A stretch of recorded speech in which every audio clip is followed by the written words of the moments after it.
오늘 예배하는 우리 주의 권속들에게 하나님의 풍성하신 은혜가 함께하기를 바랍니다. 호메로스의 오디세이아에 따르면 오디세우스는 트로이 전쟁에 참가하게 되면서 연장자인 멘토르에게 집안의 일과 아들 텔레마코스의 교육을 부탁을 하지요. 멘토르는 이 부탁을 잘 들어주려고 합니다. 오디세우스가 20년이 되도록 돌아오지 않자 장성한 텔레마코스가 아버지를 찾아 나서요. 그런데 오디세우스의 수호신 아테나는 멘토르의 모습으로 텔레마코스에게 나타나서 이런저런 조언을 해줍니다. 이 일로 인해서 멘토르는 충실하고 현명한 조언자 또는 스승의 의미로 쓰여지게 된 것입니다. 사람은 누구의 말을 듣고 행동하느냐가 매우 중요한데 오늘 여러분의 멘토는 누구이십니까? 어떤 사람일 수도 있지만 성도에게 가장 중요한 멘토는 성령님이세요. 성령의 멘토링의 도구는 말씀이죠. 우리들은 성령의 말씀을 통한 멘토링을 수시로 들어야 믿음의 길을 걸어갈 수 있어요. 사람의 말은 조언으로 듣고 하나님의 말씀만 진리로 들으셔야 돼요. 내가 무엇을 선택하고 결정할 때 가장 중요하고 가장 마지막에 들어야 될 것이 있다면 말씀의 멘토링입니다. 인생의 성공과 실패는 성령이 주시는 말씀의 멘토링을 듣고 행하느냐 그렇지 않느냐에 달려 있어요. 오늘 여러분은 말씀의 멘토링을 받고 계실까요? 우리가 쉽게 넘어가는 말씀이 본문 1절이에요. 여호와께서 모세와 아론에게 말씀하여 이르시되, 이 말씀은 민수기 전체에 걸쳐서 계속 반복되는 내용이죠. 이 문구는 말씀의 주체가 하나님이심을 분명히 하시는 거예요. 동시에 모세와 아론은 단지 그분의 명령을 전달하는 대언자임을 분명히 하신 겁니다. 교회의 교회다움은 시스템이나 건물이나 재정이 아니죠. 여호와께서 말씀하여 이르시되 그 앞에 온 교회가 엎드릴 줄 아는 거예요. 그러면 성령께서 교회를 드라이브해 가시겠죠. 그 교회가 얼마나 파워풀할지 우리가 상상도 다 안 될 것입니다. 여호와께서 모세에게 말씀하여 이르신 것처럼 여호와께서 말씀하여 이르시되 말씀 앞에 온 교회가 엎드릴 줄 아는 교회, 우리 교회였으면 좋겠습니다. 앞에서 언급한 멘토르가 이런 말을 해요. 항상 전쟁 준비가 되어 있는 것이 전쟁을 피하는 가장 확실한 방법이다. 드디어 인구조사를 통해 하나님은 이스라엘을 군대 조직으로 개편해내셨어요. 이제 가나안 진군을 앞두고 진영 배치와 행군 순서를 하나님이 명령하고 계신 겁니다. 어떻게 보면 민수기 2장은 1장과 비슷해서 반복되는 느낌이 있어서 지루한 면도 있어요. 어느 지파를 계수하니 몇 명이었다. 그 내용이 계속 반복되잖아요. 그런데 이 속에는 우리들이 광야 같은 세상을 어떻게 살아가야 될지 말씀하는 내용이 담겨 있어요. 본문 34절에 보면 이스라엘 자손이 여호와께서 모세에게 명령하신 대로 다 준행하여 각기 종족과 조상의 가문을 따르며 자기들의 길을 따라 진치기도 하며 행진하기도 하였더라. 여호와께서 명령하신 대로 진을 치기도 하고 행진하기도 하였다. 말씀을 따라 인생에 가고 서는 것이 결정되었다, 그 말이죠. 오늘 이것이 우리의 라이프 스타일이 되면 얼마나 좋을까요? 이 구절을 보면 주님 말씀하시면이라고 하는 찬양이 생각이 나요. 주님 말씀하시면 내가 나아가리다. 주님 뜻이 아니면 내가 멈춰서리다. 나의 가고 서는 것 주님 뜻에 있으니 오 주님 나를 이끄소서. 내 마음대로 마귀의 속삭임이겠지요. 주님 말씀하시면 이번 한 주간도 주님이 말씀하시는 그것을 따라 한 걸음 한 걸음 걸어갈 수 있기를 바랍니다. 이 광야 같은 세상 어떻게 성도로서 살아가야 될지, 살아내야 될지 세 가지 비밀을 함께 나누면서 은혜 받기를 원합니다. 첫째는 질서가 필요하다. 질서가 필요하다. 본문 2절 함께 읽겠습니다. 2절 시작. 이스라엘 자손은 각각 자기의 진영의 군기와 자기의 조상의 가문의 기호를 곁에 진을 치되 회막을 향하여 사방으로 치라. 이스라엘은 성막을 중심해서 네 방향의 기본적인 진영을 갖추었고 그 각각에는 하나의 진기가 있었어요. 그와 더불어 그 진기 아래 각 지파를 상징하는 12개의 깃발도 있었습니다.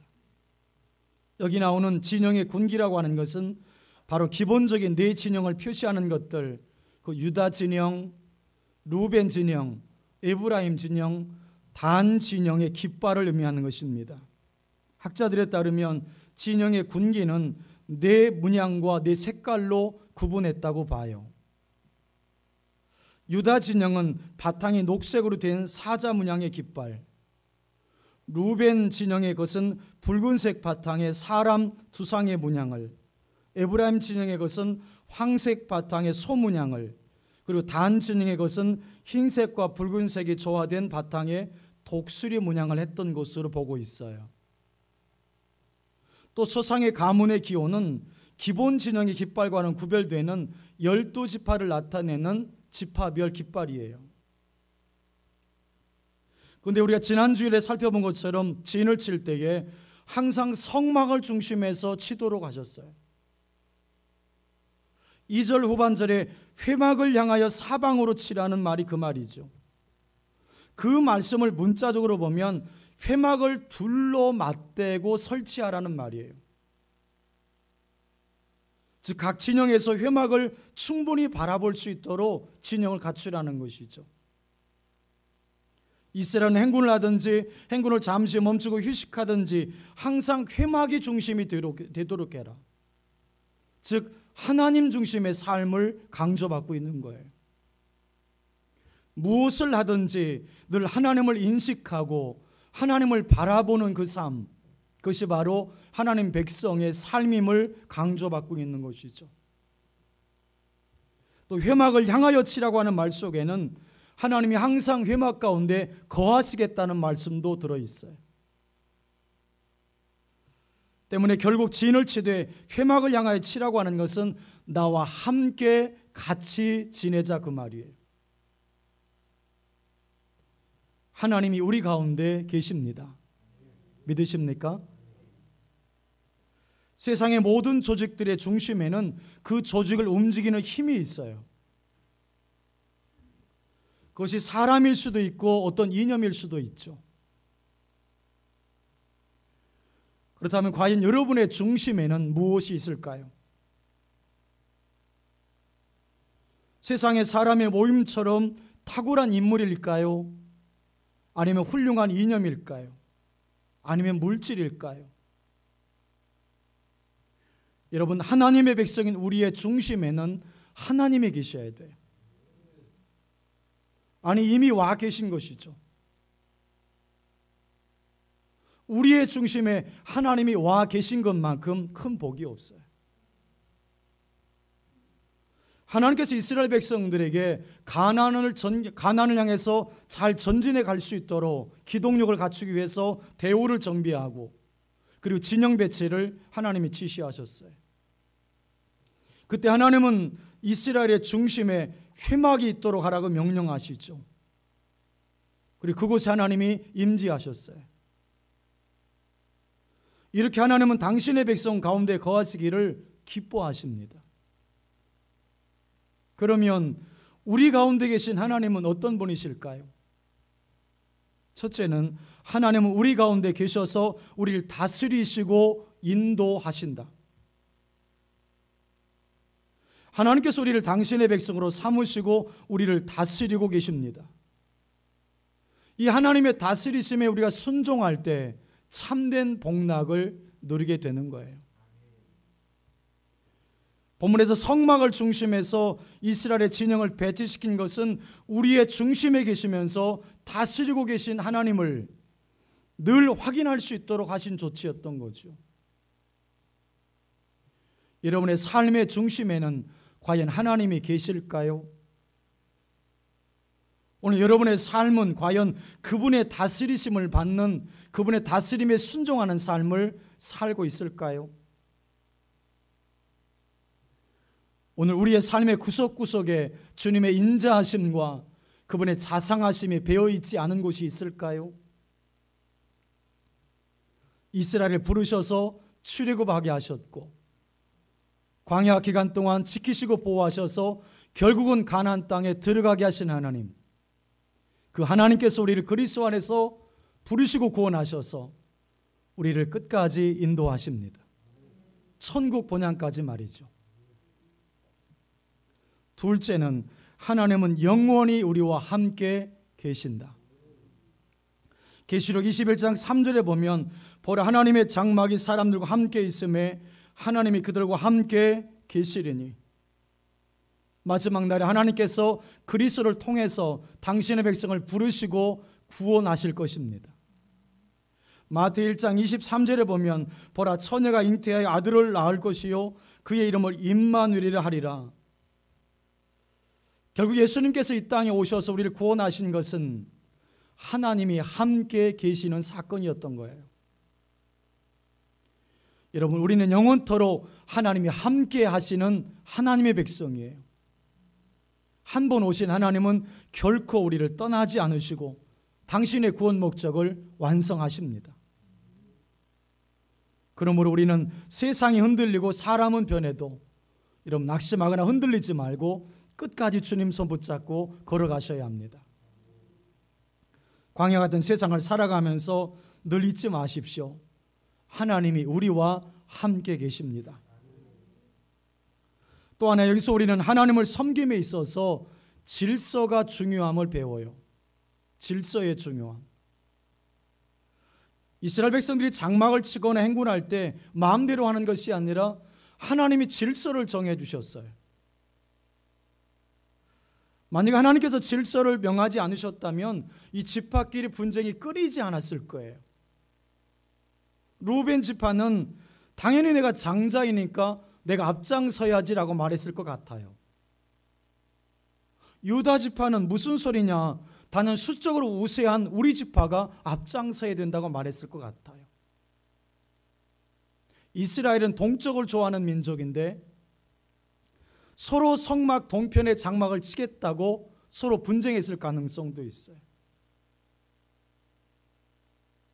수백만의 사람들이 장막을 치고 이동하는 과정 속에서 무려 40년간 이것을 해낼 수 있었던 것은 하나님의 명령 때문이에요. 하나님은 모든 일에서 질서를 기뻐하세요. 혼란을 만들거나 무질서한 것을 원하지 않으시는 것이죠. 하나님 나라는 무질서와 혼란을 통해서는 이루어갈 수 없어요. 그래서 바울은 고린도 교회를 향해서 이렇게 말씀합니다. 고린도서 14장 40절에 보면 모든 것을 품위 있게 하고 질서 있게 해라. 하나님의 모든 일이 그러하지만 바울은 대표적인 케이스로 은사의 지침을 주고 있는 거예요. 하나님이 은사를 주신 목적은 하나님의 영광을 드러내고 교회에 유익을, 덕을 끼치기 위함이죠. 그래서 만약에 방언을 하게 된다면 한 사람씩 해야 되고 반드시 통역자가 있어서 온 교회가 듣고 유익이 되도록 하라고 말씀을 하죠. 이것은 바로 질서에 대한 이야기예요. 하나님이 어떤 분이시냐 할 때에 바울은 이렇게 말씀을 합니다. 고린도서 14장 33절에 보면 하나님은 무질서의 하나님이 아니시요 오직 화평의 하나님이시니라. 여러분, 그러면 중요한 것이 성도의 삶의 질서가 무엇이냐, 질서 있는 삶이라고 하는 것이 무엇이냐는 것이죠. 짧은 시간에 다 다룰 수는 없지만 우리는 두 가지 정도 생각할 수 있겠습니다. 첫째는 내면세계. 둘째는 말씀에 지배받는 삶. 여러분, 여기에 질서 있는 삶의 키가 있어요. 여기서 먼저 우리는 내면세계에 대한 말을 나누고 싶습니다. 외적인 성공을 거둔 사람들 가운데 내면세계가 무질서해서 결국은 인생이 함몰되는 사람들이 많이 있죠. 내면세계는 선택과 가치를 결정하는 중심부이고 고독과 성찰을 추구하는 곳인데, 이것을 가꾸는데 시간과 에너지를 들이지 않아서 인생이 함몰되는 사람들이 있어요. 내면 세계는 보이지 않기 때문에 우리들이 소홀하게 다룰 수도 있어요. 또 얼마간 소홀히 한다고 해도 표시가 나지 않아서 사람들의 관심 밖에 밀려날 수도 있어요. 그러나 우리를 만드신 하나님은 내면 세계로부터 외면 세계로 지향할 때에 능률적으로 일할 수 있도록 하나님이 우리를 디자인하셨어요. 잠언 4장 23절에 보면 모든 지킬 만한 것 중에 더욱 내 마음을 지키라. 생명의 근원이 이에서 남이니라. 더욱 내 마음을 지켜야 된다. 마음은 인간 삶의 조종실과 같아요. 마음을 지키기 위해서는 신중하고도 훈련된 선택이고가 돼요. 우리는 마음을 지키기로 결정해야 합니다. 이것과 관련된 가장 탁월한 책이 있다면 고든 맥도날드가 쓴 내면 세계의 질서와 영적 성장이라는 책이에요. 읽어보신 분이 계시겠습니다만은, 여러분, 성도가 되면 성경책 외에 두 가지 책은 반드시 읽어야 되는데 철로역정과 이 책이에요. 여러분, 반드시 읽어보십시오. 철로역정하고 이 내면 세계의 질서와 영적 성장이라고 하는 책은 반드시 읽으셔야 돼요. 그래야 신앙이 무엇인지를 정확하게 집어갈 수 있어요. 그리고 내면 세계를 잘 세워가는 키가 이 속에 담겨져 있습니다. 자, 그 책에 보면 이런 내용이 있습니다. 모든 인간은 쫓겨다니는 사람과 부름받은 사람으로 나눌 수 있다고 한다. 쫓겨다니는 사람은 과정은 중요시하지 않고 오직 성취함으로써만 만족을 얻는 사람이다. 그들은 성취의 표상들에 사로잡혀 있고 절제되지 않은 팽창욕에 사로잡혀 살아간다. 즉 일중독자가 되기 쉽다. 이들의 문제는 정돈된 내면 세계의 평온함을 유지할 수 없어 내면 세계가 황폐해지고 마침내는 무너져 내리는 자신을 보게 된다는 것이다. 그러나 부름받은 사람은 이와 대조적으로 하나님의 청지기 의식을 가지고 살아가기 때문에 자신이 누구인지, 삶의 목적이 무엇인지를 명확히 안다. 이건 일종의 의식에 관한 부분이죠. 자, 이제는 내면 세계를 잡아가는 키 중에 하나가 시간에 대한 부분이에요. 자, 이런 내용도 나옵니다. 내면 세계 질서 회복을 위하여 시간 사용 계획은 매우 중요하다. 시간에 대한 통제력을 잃어버린 사람의 내면은 무질서하다. 계획되지 않은 시간은 나의 약점이 있는 곳으로 흐른다.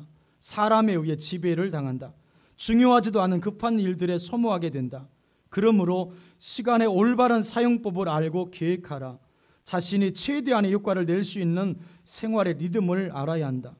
시간 사용 방법의 올바른 기준을 먼저 잘 정비하라. 그리하여 하나님과 교제하고 자신의 기능을 갈고 닦으며 영적으로 고갈되지 않도록 재충전하는데 반드시 시간 예산을 먼저 세우라.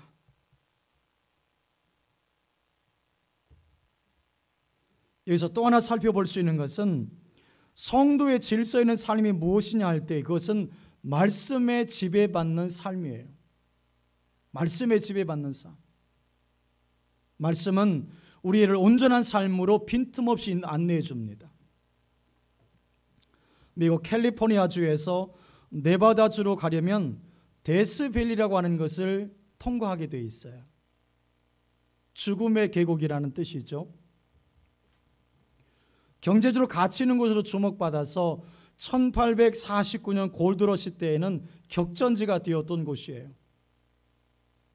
이곳에서 금광을 찾던 사람들이 40도 50도가 되는 혹독한 더위 때문에 대부분 죽임을 당해서 죽음의 골짜기라고 하는 이름이 붙여진 거예요. 영화 스타워즈의 촬영지로도 유명한 곳이죠. 그 도로 입구에 딱 들어서면 살아남을 수 있는 충고라고 하는 경고문이 붙어 있어요. 살아남을 수 있는 충고. 물과 배터리를 점검해라. 광야 같은 이 세상, 어쩌면 죽음의 골짜기보다도 더 위험한 땅, 이 땅에서 살아남을 수 있는 충고는 말씀의 인도를 따라가라입니다. 말씀의 인도를 따라가라. 여러분, 성도에게 가장 위험한 때는 삶의 어려움을 만나거나 몸의 질병을 만났을 때가 아니에요. 성도에게 가장 위험한 때는 말씀 없이 살 때입니다.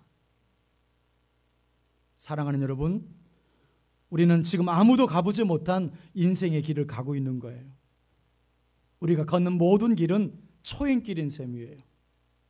우리 앞에 무엇이 있는지 알 길이 없어요.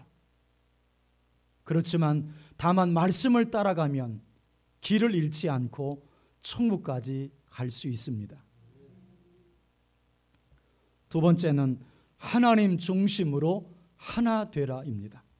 한번 따라해 보십시오. 하나님 중심으로 하나 되라. 9절 읽겠습니다. 9절 시작. 유다 진영에 속한 군대로 계수된 군인의 총계는 18만 6,400명이라. 그들은 제1대로 행진할지니라. 1절 2절에서 성막 중심의 진영 배치를 말씀해 주셨어요. 이어서 3절부터 32절까지 길게 그 배치에 따른 상세한 지침을 주고 있는 거예요. 즉 성막을 중심해서 동남 서북 네 방향으로 각각 배치될 유다, 루벤, 에브라임, 단 진영에 대한 상세한 지침을 주고 있어요. 이 구도에서 발견할 수 있는 사실이 있습니다. 비록 그 위치하는 곳이 네 방향으로 분리되었다 할지라도 그 각각이 하나 될 수 있다는 거예요. 그 이유는 하나님의 성막이 그 중심에 있었기 때문이에요. 하나님을 중심으로 하나 될 때에 거기엔 일절 부조화나 분열이 존재할 수 없죠. 왜냐하면 하나님이 그 각각의 흩어진 마음을 묶어서 하나 되게 해주시기 때문이에요. 여러분, 이스라엘의 진영 배치도 다시 한번 보십시오. 이스라엘의 진영 배치도를 보면 제1대 유다 군대, 제2대 루벤 군대, 3대 에브라임 군대, 그리고 제4대가 단 군대입니다. 그런데 가장 중요한 것이 뭐냐면 그 진영의 중심이 뭐가 있는지를 봐야 돼요. 뭐가 있어요? 성막이 있어요. 성막. 여러분, 성막은 하나님이 임재하는 곳이에요. 이스라엘은 그곳에서 하나님을 만나고 그분과 교제했어요.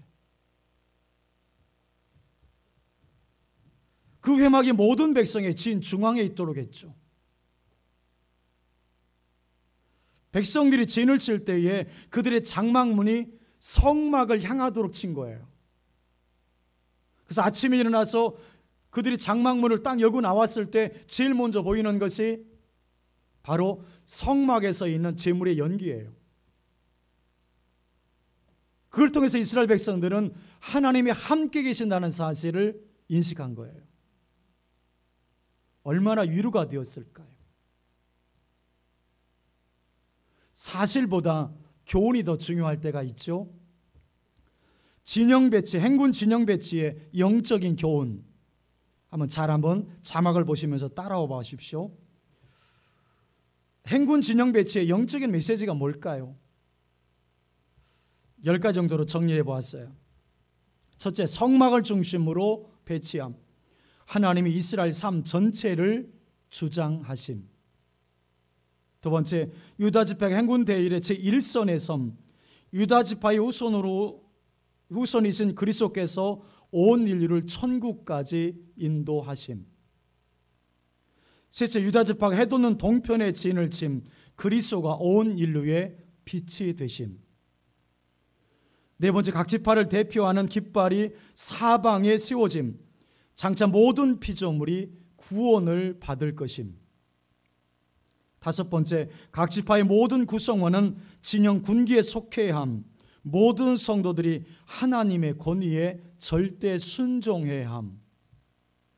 여섯 번째, 각 지파는 깃발을 중심으로 행군함, 순례자는 서로 단결할 필요가 있음.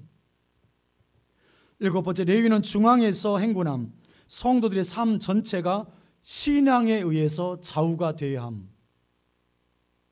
여덟 번째, 각 지파는 각자의 위치에서 사명을 감당함, 모든 성도는 서로 유기적 관계 속에서 자신의 직무를 수행해야 함. 아홉 번째, 단지파는 진영 후방에서 수비 역할을 맡음, 보이지 않는 가운데 봉사하는 자들이 필요함. 열 번째, 오직 앞으로를 향해 행군함, 그리스도를 믿는 성도들은 뒤로 돌아서는 일이 없어야 함.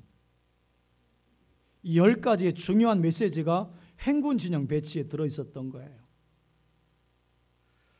인생은 한 곳에서만 살 수 없는 존재 같습니다.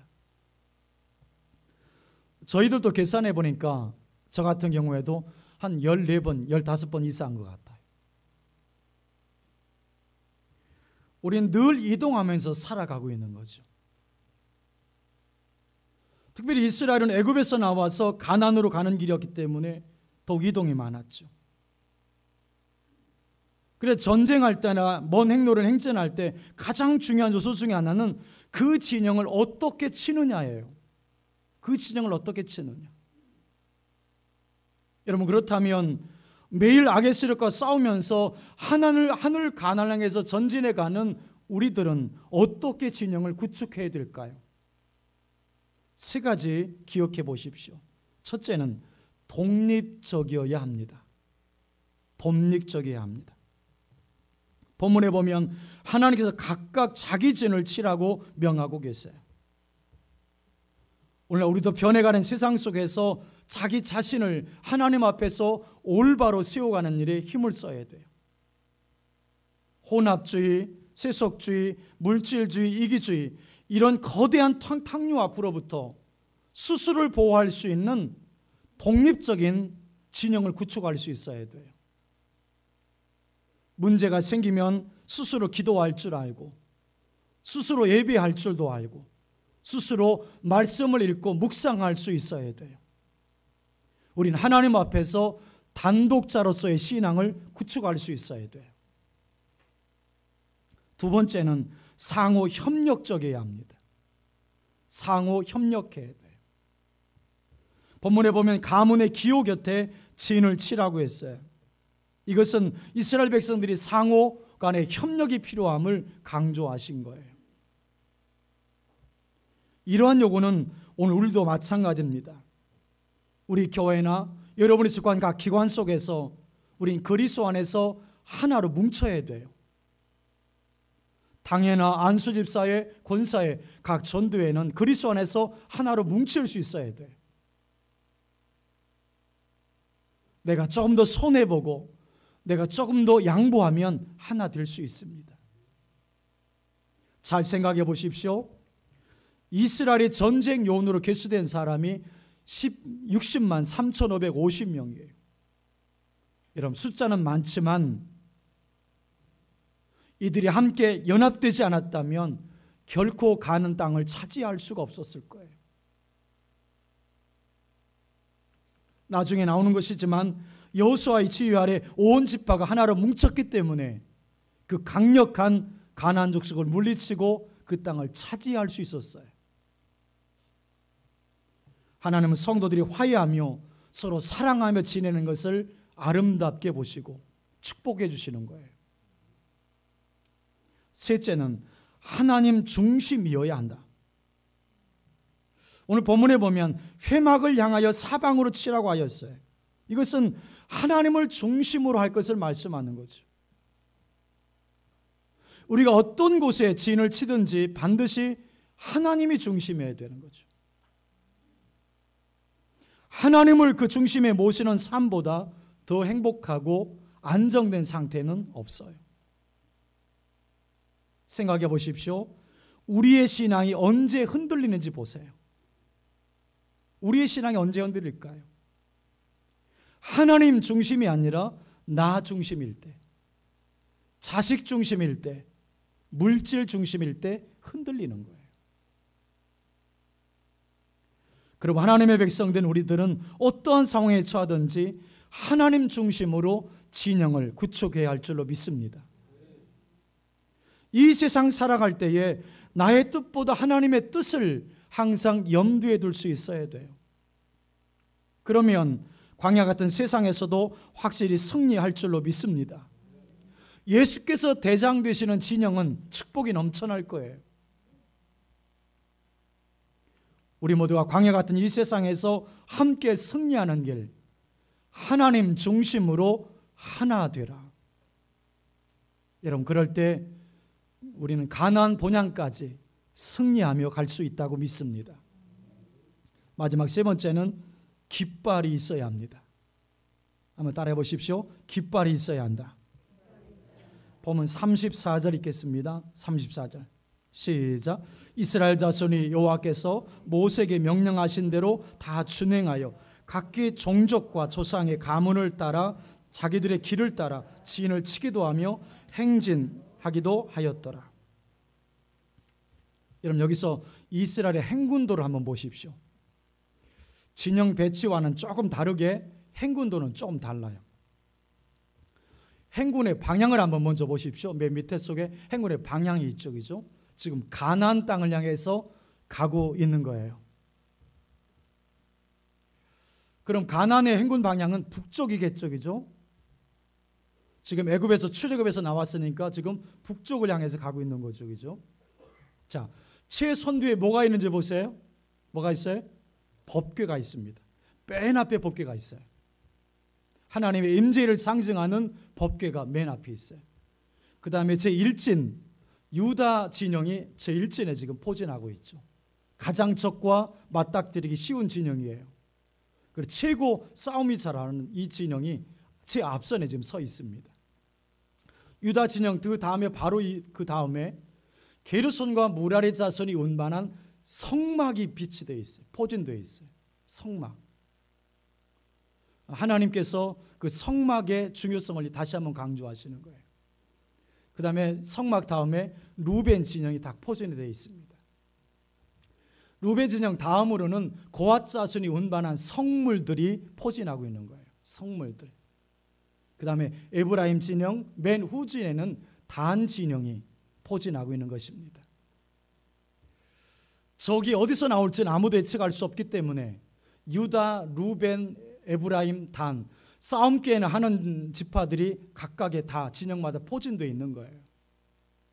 그림을 잘 보면 하나님의 성막과 법궤가 가장 중요하게 다뤄져 있다는 사실을 발견할 수 있죠.